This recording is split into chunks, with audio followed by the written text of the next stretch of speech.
started like any other wedding. The kind of day where everyone is supposed to look perfect, the bride is radiant, and the family is on their best behavior. But for me, it was the beginning of the end. I had been invited to the wedding of my mom's second marriage, though not as a guest, but as a photographer. It was a small, intimate affair, the kind my mom always dreamed of, the kind she never had with my dad. I was the one behind the camera, snapping pictures of the smiles, the vows, the exchanges, but all I could feel was the crushing weight of everything I'd lost. You see, I wasn't just the photographer at the wedding. I was the daughter who had been pushed aside, replaced by someone else. Leah, my mom's new stepdaughter, was the golden child. She was everything I wasn't: graceful, sweet, and eager to please. And my mom had made it clear time and time again that Leah was the one she would focus on now. She was the one who would take my place. And there I was, clicking away at a camera, pretending everything was fine, pretending I was fine with being invisible in my own family. But the moment I saw Leah walk down the aisle in my prom dress, a dress my mom had always promised to save for me, everything changed. I couldn't pretend anymore. I couldn't be the silent observer. I was done. The ceremony continued like any other. People were clapping, congratulating my mom and her new husband, but I couldn't concentrate. All I could think about was how wrong everything felt. I wasn't just the photographer anymore. I was the person my mother didn't need. I wasn't even included in the family portrait. My mom smiled at Leah the way she used to smile at me, like she was the real daughter, like I had never mattered. It hit me hard, harder than I wanted to admit.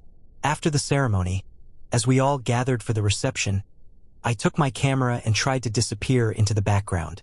It was supposed to be my job, after all, documenting everything so everyone else could enjoy the night. But my heart wasn't in it. It wasn't just the dress or the fact that I was ignored. It was that my mom's new family was now the one that mattered. And I was just there. Later that evening, as the reception went on, I overheard my mom talking to her best friend at the bar. I was too far away to make out every word, but what I did hear sent a chill down my spine. I know it's tough for Kat, but she just needs to understand that she's not my only child anymore. Leah's my real family now. Kat's just a reminder of my past. You know? I froze. My camera nearly slipped from my hand. The words echoed in my head.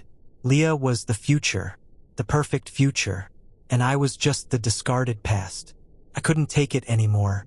The anger I'd been holding in finally boiled over. The weight of it was too much. I dropped my camera bag on the floor with a loud thud, causing a few heads to turn. Without looking back, I walked out, and I didn't look back. Not even once. I spent the next few days in a daze. I couldn't believe what had happened. My mom's words haunted me. The worst part? I had tried for years to be the perfect daughter, to be the one she wanted. But it wasn't enough. I couldn't stop thinking about the day of the wedding, about how Leah had taken my place without even realizing it, how my mom had never even asked me how I felt. It was clear now. I was never going to be the one she wanted. The wedding day was a blur of dresses, flowers, and awkward smiles. I spent most of the morning in the background, clicking away as if I were just a fly on the wall. And while everyone else was pretending to have the perfect day, I was building a collection of memories that would one day haunt them. But it wasn't until the ceremony that everything broke. I'd positioned myself at the back of the chapel, shooting from the aisle so I could catch the best angles of the couple's entrance. The place was beautiful, candles flickering, flowers lining the pews, everything straight out of a Pinterest board. Then my mom walked down the aisle.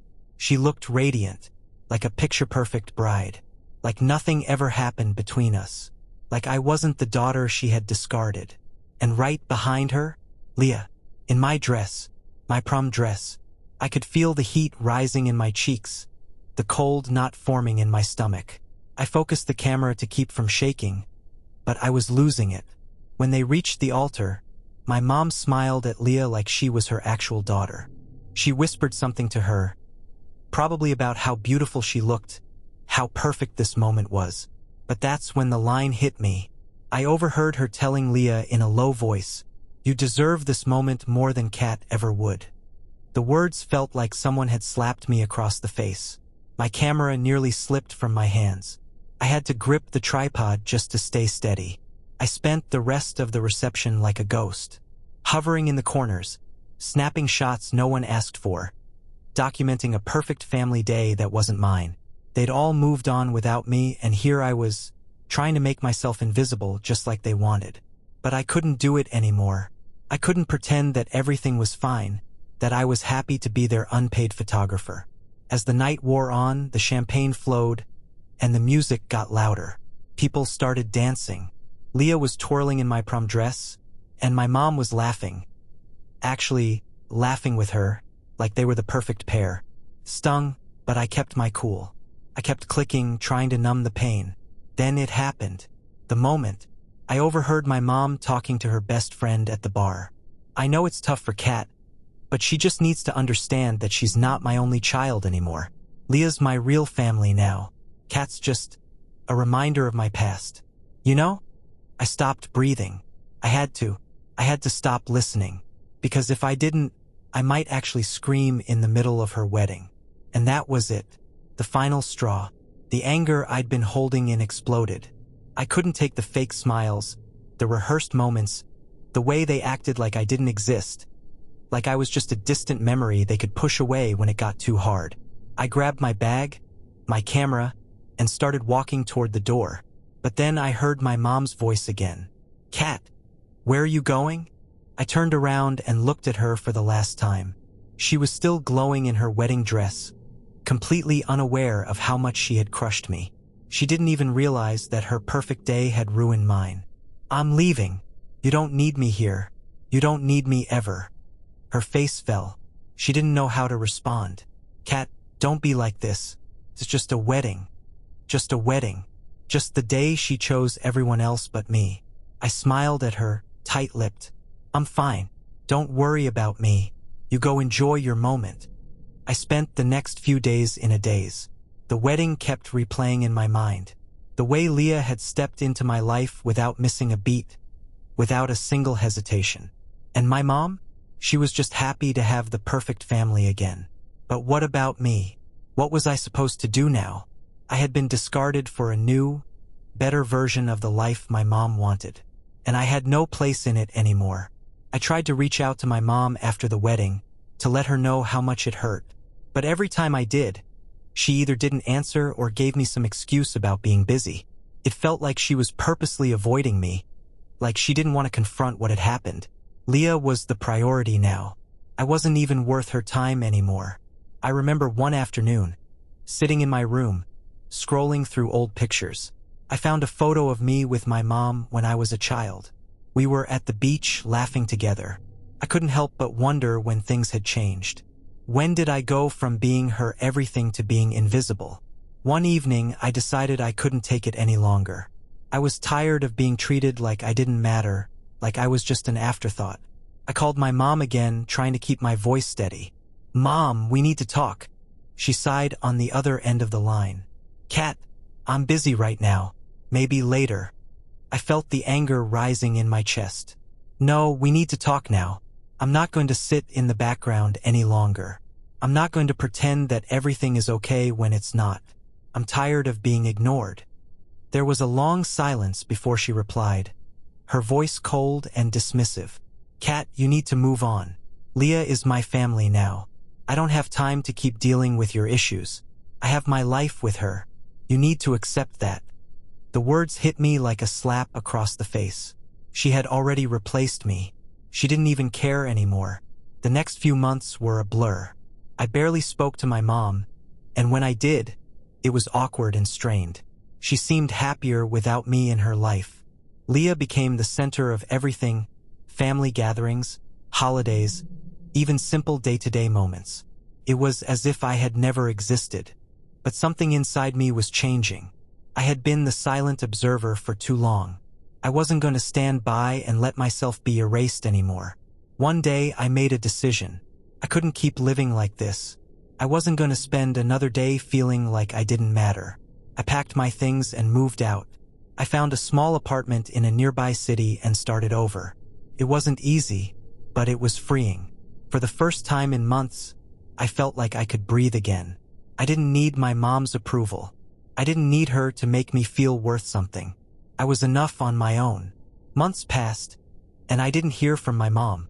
It was as if I had disappeared from her life completely. Then one day, she showed up at my apartment.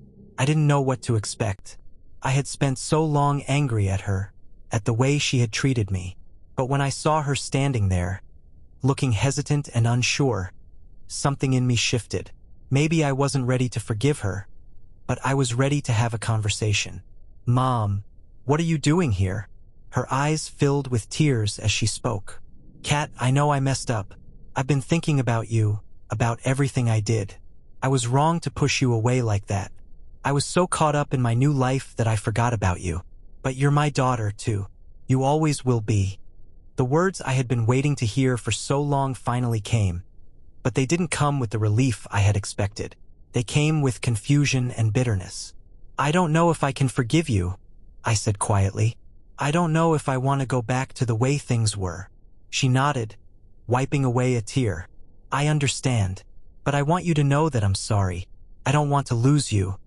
We stood there for a long time in silence. I wasn't sure if I could ever go back to being the daughter she wanted me to be, but at least we had a conversation. For the first time in a long while, I didn't feel invisible. I wasn't sure what the future held, but I knew one thing. I was going to be okay, with or without her. It's been a year since that day. My relationship with my mom has changed. We still talk, but it's different now. I've stopped trying to fit into the life she had built without me, and she stopped pretending that everything was fine. We're both learning to find our own happiness, apart from each other. And for the first time, I feel like I can breathe again. I don't need her approval to be who I am. I don't need her to tell me I'm worth something. I've learned to believe in myself, to trust that I can stand on my own 2 feet. And that's